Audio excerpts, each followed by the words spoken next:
নতুন বছরের শুরুতে মাতৃত্বের পরিসংখ্যান নিয়ে সামনে এলো অবাক করা তথ্য। সরকারি পরিসংখ্যান অনুযায়ী দেখা যাচ্ছে রায়গঞ্জ মেডিকেল কলেজ ও হাসপাতালে 20% নাবালিকা মা হচ্ছেন। অর্থাৎ প্রতি মাসে 200 থেকে 225 জন নাবালিকা সন্তান প্রসব করছেন। এই তথ্য সামনে আসতেই চোখ কপালে উঠছে সকলের। যেখানে সরকারিভাবে বাল্যবিবাহ রুখতে বিভিন্ন সময় কড়া পদক্ষেপ নেওয়া হচ্ছে, চলছে সচেতনতামূলক প্রচার অভিযান, খোলা হয়েছে কন্যাশ্রী ক্লাব, কিন্তু তারপরেও পরিসংখ্যানটা এমন কেন তা রীতিমতো ভাবাচ্ছে বিশেষজ্ঞদের। বিশেষ করে গ্রামাঞ্চলগুলিতে এখনো পর্যন্ত দেখা যাচ্ছে সচেতনতার অভাব। সেখানে লুকিয়ে ছুপিয়ে নাবালিকা কন্যাদের বিয়ে দিয়ে দেওয়া হচ্ছে। অনেকেই বলছেন নাবালিকাদের বিয়ে দিতে পারলেই যেন বাবা মায়েরা হাঁফ ছেড়ে বাঁচে।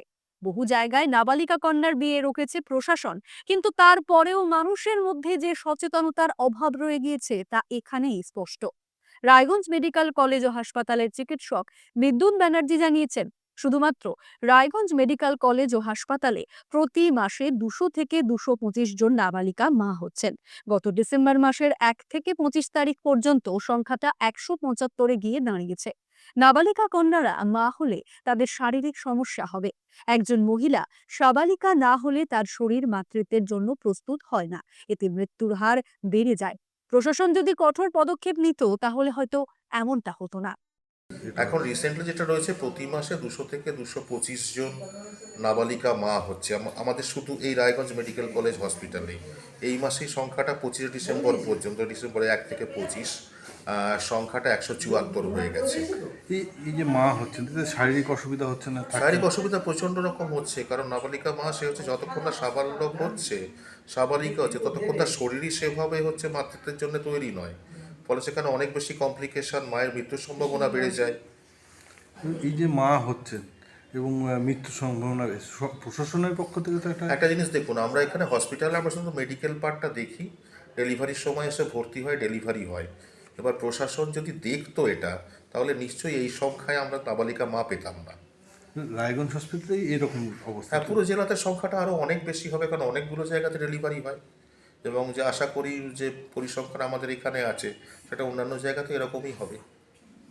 আপনারা কি এই ব্যাপারে না, আমরা প্রতি মাসে যা হয় তার রিপোর্ট এখানে এমএসডিবি পাঠিয়ে দেয়। তো আপনারা কি চাইছেন, মানে কি এই ঘটনাটা? আমরা তো চাইছি মানে সমাধানের ক্ষেত্রে হচ্ছে এখানে প্রশাসন কঠোর ব্যবস্থা নিক, যাতে কোনো নাবালিকা বিবাহ না হয়, তাহলেই নাবালিকা মা হবে না। উত্তর দিনাজপুর জেলা বার অ্যাসোসিয়েশনের সম্পাদক সুজিত সরকার বলেন, এই পরিসংখ্যানটা জোগাড় করার জন্য সাংবাদিকদের ধন্যবাদ। নাবালিকা মেয়ের সন্তান প্রসব হবে, এটা অত্যন্ত দুঃখজনক বিষয়। প্রশাসনের কাছে অভিযোগ করলে প্রশাসন বুঝতে পারবে। এ বিষয়ে তিনি আরো কি বললেন শুনবো। আপনারা যে পরিসংখ্যানটা জোগাড় করেছেন এর জন্য আপনাদের সংবাদ মাধ্যম সাংবাদিকদেরকে অসংখ্য ধন্যবাদ। কারণ একটা অন্যায়ের প্রতিবাদ করা উচিত, সেটা কোনো সময় আপনাদের মাধ্যম দিয়ে, কোনো সময় জনসাধারণের মাধ্যম দিয়ে। তো যে ঘটনাটা আপনার পরিসংখ্যানটা দিয়েছে সত্যি দুঃখজনক ব্যাপার, কারণ একটা মাইনর মেয়ে প্রেগনেন্সি হবে, তার ডেলিভারি হবে। তো এই ব্যাপারগুলো প্রশাসনের বছরে কখন আসবে বলুন? যখন প্রশাসনের কাছে আপনি কোনো কমপ্লেন করবেন, তাছাড়া তো বুঝতে পারবে না, কারণ ডোর টু ডোর তো খোঁজ দেওয়া অসম্ভব না। এত সংখ্যা দেখুন, ব্যাপার হচ্ছে যখন এইটা কিছুটা ডাক্তারের উপরও ভেরি করে। যখন কোনো মেয়ে প্রেগনেন্সি হচ্ছে, ডাক্তারের কাছে যখনই অ্যাটেন্ডিং হচ্ছে, ডাক্তার কিন্তু এজ জিজ্ঞাসা করবে। যখন আপনার ওয়েটও মাপবে, নামও জিজ্ঞাসা করবে, এজও জিজ্ঞাসা করবে। হয়তো এজটা দেখা যাচ্ছে ভয়ে বা ভীতিতে ভুল বলছে, তখন ডাক্তার অ্যাজামশন করে নিয়ে একটা মেয়ের অ্যাপিয়ারেন্স দেখে ওর কিন্তু ডকুমেন্টস চেতে পারে যে ওনারও।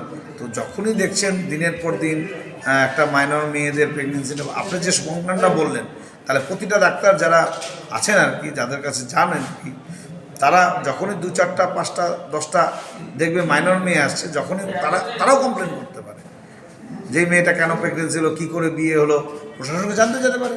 সঙ্গে সঙ্গে প্রশাসন সেখানে দরবারে উপস্থিত হবে। সিনির রায়গঞ্জ ব্লকের আধিকারিক সুব্রত সাহা বলেন, এই মুহূর্তে সিনি যেটা করছে, প্রত্যেকটা গ্রাম পঞ্চায়েতে সিপিসি তৈরি হয়েছে একাধিক স্তরে। সংসদ লেভেলে সিপিসি তৈরির উদ্যোগ নেওয়া হয়েছে। সিপিসির মাধ্যমে অনেক কাজ হচ্ছে। বাল্যবিবাহ রুখতে বিশেষ ভূমিকা গ্রহণ করা হচ্ছে।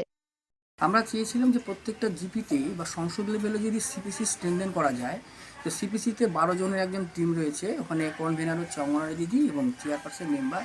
তাদের সেইটা যদি স্ট্রেংথেন করে সেখানে সংসদটাকে যদি চাইল্ড ফ্রেন্ডলি করা যায়, অর্থাৎ চাইল্ড ম্যারেজ হোক, ট্রাফিকিং হোক, মিসিং হোক বন্ধ করা যায়, সেইটা আমরা প্রত্যেকটা আমাদের রায়গঞ্জ ব্লকের 14টা জিপিতেই কিন্তু আমরা সিপিসি গঠন করেছি ওদের সহযোগিতা নিয়ে, জিপির সহযোগিতা নিয়েই, এবং সেটা স্ট্রেংথেনও করেছি।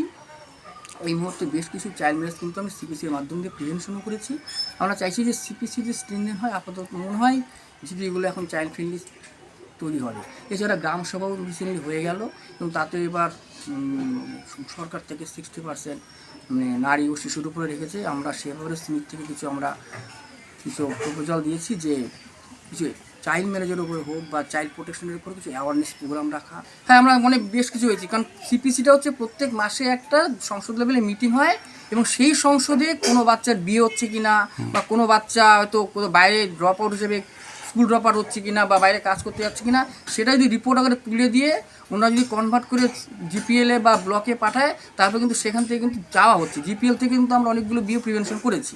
আরসিটিভি সংবাদ, রায়গঞ্জ।